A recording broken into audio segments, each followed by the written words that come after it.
अस्सलाम वालेकुम स्टूडेंट्स, आज हम SOC 609 के लेक्चर नंबर 35 को देखेंगे, जिसमें हम tools for analysis in qualitative research के थर्ड पार्ट को देखेंगे। ठीक है, तो चलते हैं अपने पॉइंट की तरफ। स्टूडेंट, हमारे पास टॉपिक नंबर 124 है मैक्स QDA। स्टूडेंट्स, जैसे कि आप जानते हैं कि मैक्स QDA एक सॉफ्टवेयर है और ये सॉफ्टवेयर जो ज़्यादातर जो है वो वेस्टर्न कंट्रीज़ में रिसर्च के लिए यूज़ होता है और ये सॉफ्टवेयर मैक्स वेबर और अल्फ्रेड के रिसर्च मेथड से मुतासिर है। इस सॉफ्टवेयर का जो मेन काम है वो है क्वालिटेटिव रिसर्च में डाटा को समझना और एनालाइज करना। ठीक है, ये रिसर्चर को हर केस को अलग से समझने और उसकी इंटरप्रिटेशन करने में मदद करता है। रिसर्च शुरू करने से पहले इंटरव्यूज़ या डिस्कशंस को टेक्स्ट की फॉर्म में लिखना ज़रूरी होता है। इस प्रोसेस को ट्रांसक्रिप्शन कहते हैं, जो हम पीछे भी पढ़ चुके हैं, और ट्रांसक्रिप्शन के बगैर मैक्स QDA में एनालिसिस नहीं किया जा सकता। ठीक है, जब टेक्स्ट तैयार हो जाए तो रिसर्चर उस टेक्स्ट की इंटरप्रिटेशन करता है और मुख्तलिफ टेक्स्ट का जो है वो कंपैरिजन भी करता है। इस सॉफ्टवेयर में रिसर्चर कैटेगरीज़ बनाता है और उनके अंदर छोटी कैटेगरीज़ यानी कि सब कैटेगरीज़ या कोड्स भी जो है वो डेवलप करता है। ठीक है, और मैक्स QDA टेक्स्ट को छोटे हिस्सों में डिवाइड करता है। इस प्रोसेस को सेगमेंटेशन कहते हैं। फिर कोड्स को कैटेगरीज़ के साथ रिलेट करके उनका एनालिसिस किया जाता है और उनके दरमियान रिलेशन को समझा जाता है। ठीक है, तो स्टूडेंट्स, इस सॉफ्टवेयर की एक ख़ास बात ये है कि ये यूज़र फ्रेंडली है। ठीक है, यानी इसे सीखना और यूज़ करना काफ़ी आसान है। तो आपने याद रखना है कि मैक्स QDA एक क्वालिटेटिव रिसर्च सॉफ्टवेयर है जो ट्रांसक्रिप्शन के बाद डाटा को ऑर्गेनाइज, कोड, कंपेयर और एनालाइज करने में मदद करता है। इसकी मदद से रिसर्चर सोशल पैटर्न्स को बेहतर तरीके से समझ सकता है। ठीक है, इसके बाद स्टूडेंट्स हमारे पास आ जाता है topic number 125, introduction to Max QDA। Student, Max QDA एक यूज़र फ्रेंडली सॉफ्टवेयर है, जैसे कि मैंने अभी बताया आपको। इसका मतलब है कि इसे यूज़ करना और सीखना काफ़ी आसान है। ठीक है, सबसे पहले रिसर्चर अपना रिसर्च डाटा इस सॉफ्टवेयर में लिखता या इंपोर्ट करता है। मैक्स QDA में रिसर्चर अपना डाटा सेव भी कर सकता है ताकि बाद में उस पर दोबारा काम कर सके। ठीक है, और मैक्स QDA की स्क्रीन या विंडो को 4 पार्ट्स में डिवाइड किया गया है। एक तो डॉक्यूमेंट सिस्टम, दूसरा कोड सिस्टम, तीसरा डॉक्यूमेंट ब्राउज़र और चौथा रिट्राइव्ड सेगमेंट्स। डॉक्यूमेंट सिस्टम क्या होता है स्टूडेंट्स? ये पहला बॉक्स होता है, इसमें रिसर्चर के तमाम डॉक्यूमेंट्स या फाइल्स नज़र आती हैं। दूसरा जो है वो कोड सिस्टम है, ये दूसरा बॉक्स होता है, इसमें रिसर्चर अपने बनाए हुए कोड्स और कैटेगरीज़ को ऑर्गेनाइज करता है। ठीक है, तीसरा डॉक्यूमेंट ब्राउज़र है, यानी ये तीसरा बॉक्स होता है, इसमें डॉक्यूमेंट का टेक्स्ट खुलता है जहाँ रिसर्चर डाटा को पढ़ता और एनालाइज करता है।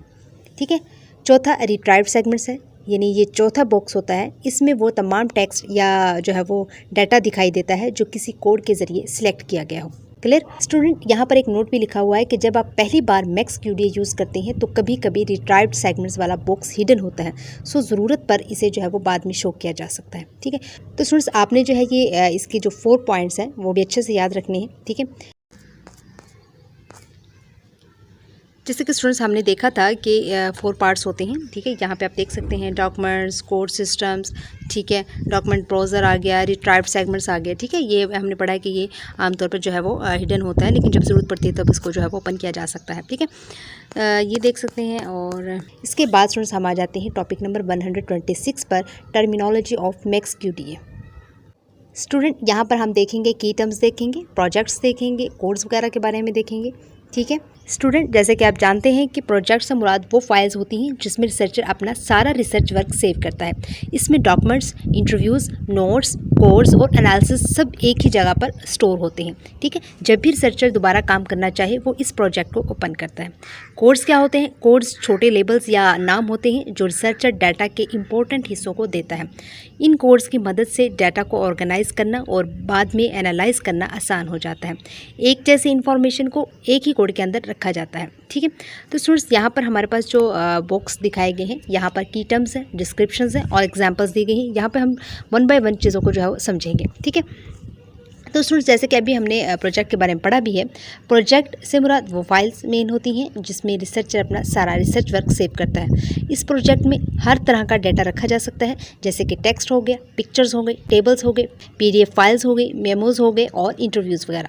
दूसरा डॉक्यूमेंट्स है स्टूडेंट्स। डॉक्यूमेंट्स वो फाइल्स या डाटा होते हैं जिनका रिसर्चर एनालिसिस करता है। ये इंटरव्यूज़, फोकस ग्रुप डिस्कशन यानी FGD, ऑडियो, वीडियो और रिसर्च आर्टिकल्स हो सकते हैं। थर्ड है कोड्स। कोड एक नाम या लेबल होता है जो रिसर्चर डाटा के इम्पोर्टेंट हिस्सों को देता है। ये टेक्स्ट के किसी पैराग्राफ, ऑडियो या वीडियो के किसी हिस्से या फ़ोटो के किसी सेक्शन पर लगाया जा सकता है। इससे इम्पोर्टेंट इन्फॉर्मेशन को पहचानना और बाद में ढूंढना आसान हो जाता है। ठीक है, इसके बाद समझ आ जाता है कोडिंग। कोडिंग यानी कि कोडिंग वो प्रोसेस है जिसमें रिसर्चर डाटा को लेबल्स असाइन करता है। इस प्रोसेस की मदद से डाटा को ऑर्गेनाइज किया जाता है और एनालिसिस करना आसान हो जाता है। इसे टैगिंग कोटेशंस भी कहा जाता है। ठीक है, ये अपनी अच्छे से याद रखनी होंगी स्टूडेंट्स। इसके बाद स्टूडेंट्स हमारे पास नीचे भी जो बॉक्स है हाफ वो भी देखते हैं। जैसे कि हमारे पास जाता है इसमें कोड ट्री, कोड सिस्टम या कोड ट्री, ये दोनों एक ही चीज़ होती हैं। कोड ट्री से मुराद वो सिस्टम है जहाँ रिसर्चर के सारे कोड्स और सब कोड्स एक ऑर्डर या हायरार्की में दिखाए जाते हैं। ठीक है, यानी पहले मेन कोड होता है और उसके नीचे उससे रिलेटेड सब कोड्स होते हैं। इससे रिसर्चर को डाटा को ऑर्गेनाइज करना और समझना आसान हो जाता है। ठीक है, इसके बाद मेमोज़ आ जाता है। मेमोज़ रिसर्चर के नोट्स होते हैं। जब रिसर्चर डाटा पढ़ रहा होता है तो उसके जहन में जो आइडियाज़, जो अजम्पशंस या क्वेश्चंस आते हैं वो उन्हें मेमो की फॉर्म में लिख लेता है। ठीक है, और मेमोज़ रिसर्चर को बाद में डाटा के मुख्तलिफ हिस्सों के दरमियान कनेक्शन बनाने और एनालिसिस को बेहतर करने में मदद देते हैं। ठीक है, और मेमो में डेमोग्राफिक इंफॉर्मेशन, बाइब्लियोग्राफिक डिटेल्स और वेरिएबल्स भी लिखे जा सकते हैं। ठीक है, इसके बाद कमेंट्स आ जाता है। कमेंट्स मेमोज से छोटे नोट्स होते हैं। ठीक है, रिसर्चर किसी कोडेड टेक्स्ट के साथ छोटी सी एक्सप्लेनेशन या रिमाइंडर ऐड करता है। इससे इम्पोर्टेंट बात को याद रखना आसान हो जाता है। ठीक है, कमेंट्स में रिसर्चर लिख सकता है जैसे कि कॉन्ट्राडिक्टरी है। ठीक है, इसमें मतलब मुख्तलिफ बात होती है। इंपॉर्टेंट पार्ट हो गया जैसे कि सिमिलर हो गया, मिलती जुलती जो बातें होती हैं। रेलिवेंट यानी कि मौजू से रिलेटेड होती हैं। इररेलिवेंट जो कि मौजू से रिलेटेड नहीं होती। ठीक है, तो वो इस तरह जो है वो रिसर्चर इन चीज़ों को कमेंट्स में लिखता है। ठीक है, इसके बाद स्टूडेंट्स हमारे पास आ जाता है what is code. Student, qualitative research में कोड सिर्फ टेक्स्ट पर नाम लिखने को नहीं कहते, बल्कि कोड एक लेबल होता है जो रिसर्चर डाटा के इम्पोर्टेंट हिस्सों को आइडेंटिफाई और ऑर्गेनाइज करने के लिए यूज़ करता है। अपनी चीज़ याद रखनी है। मैक्सक्यूडीए में टेक्निकल तौर पर कोड एक कैरेक्टर स्ट्रिंग होता है जिसमें ज़्यादा से ज़्यादा 63 कैरेक्टर्स लिखे जा सकते हैं। यानी कोड का नाम 63 लेटर्स तक हो सकता है। ये इंपॉर्टेंट क्विज़ आपका याद रखना है। ठीक है, सोशल रिसर्च में कोड्स मुख्तलिफ काम करते हैं और उनके मुख्तलिफ मीनिंग्स हो सकते हैं। आमतौर पर कोड्स की 3 टाइप्स होती हैं। ये भी इंपॉर्टेंट है, आपने याद रखने हैं। कोड्स की कितनी टाइप्स है? 3 हैं। और कौन कौन से ये भी याद रखनी है। एक तो थ्योरेटिकल कोड, दूसरा फैक्चुअल कोड, तीसरा थीमेटिक कोड। थ्योरेटिकल कोड क्या होता है? जो किसी थ्योरी या कॉन्सेप्ट से रिलेटेड हो।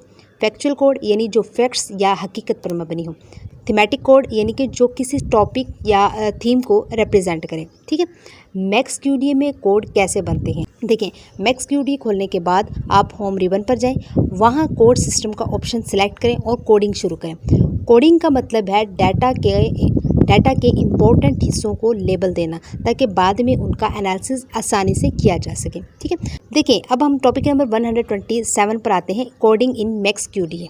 ठीक है स्टूडेंट्स, आपको पता है कोडिंग क्या है? यानी रिसर्च डाटा के इंपॉर्टेंट हिस्सों को जो है वो एक नाम या लेबल देना। ठीक है, इस लेबल को कोड कहते हैं। और कोडिंग की मदद से रिसर्चर डाटा को ऑर्गेनाइज करता है और बाद में उसका एनालिसिस आसानी से कर सकता है। ठीक है, कोड क्या है? कोड एक शॉर्ट लेबल या नाम होता है जो कि रिसर्चर टेक्स्ट, इंटरव्यू, ऑडियो या वीडियो के इंपॉर्टेंट हिस्सों को देता है। इससे सिमिलर इन्फॉर्मेशन को एक ही कैटेगरी में रखना आसान हो जाता है। ठीक है, कोडिंग का मकसद क्या है? कोडिंग का मेन मकसद यही है कि रिसर्चर डाटा को अच्छी तरह ऑर्गेनाइज जो है वो कर सके, इंपॉर्टेंट इन्फॉर्मेशन को आइडेंटिफाई कर सके और एनालिसिस को आसान बनाया जा सके। ठीक है, इससे तो स्टूडेंट्स यहाँ पे हम आगे देखते हैं। यहाँ पे हम स्टूडेंट्स देख सकते हैं जो इसमें चीज़ याद करने वाली है, या आपने याद करनी है कि how to create new code in MAXQDA. देखिए मैक्सक्यूडीए कैसे हम ओपन कर सकते हैं, कैसे क्रिएट कर सकते हैं। देखिए, click under the ribbon codes, then click on new codes and the box will open. जब आप रिबन कोड्स को क्लिक करेंगे, ठीक है, फिर आपने जो है वो क्या करना है, न्यू कोड्स पर क्लिक करना है और तब आपका जो है वो बॉक्स ओपन हो जाएगा। ठीक है, बाकी स्टूडेंट्स इसमें कुछ याद करने वाली चीज़ें नहीं है। उम्मीद है आपको चीज़ें क्लियर हुई होंगी। इंशाल्लाह मिलते हैं नेक्स्ट लेक्चर में। इजाज़त दीजिएगा। Thank you so much and अल्लाह हाफिज़।